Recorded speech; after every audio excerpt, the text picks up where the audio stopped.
Regiments of soldier crabs, several thousand strong, march and countermarch across these Australian beaches.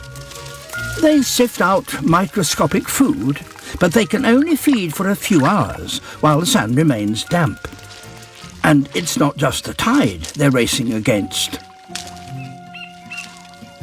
Hunting birds follow in their wake, but the army is undeterred. They swarm in such huge numbers that their predators make little impact upon them. Another crab here has a different strategy. The sand bubbler crab, no bigger than a pea. They also sift out tiny food particles and then leave the sand as pellets in their wake. Sand bubblers are wary and never venture far from their burrows. The crabs position their sandballs very carefully to ensure there's a clear path back to safety.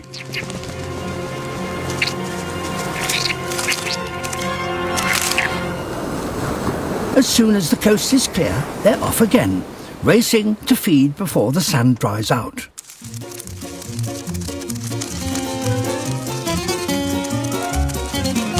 The industry of thousands transforms the whole beach. Until the tide returns once more.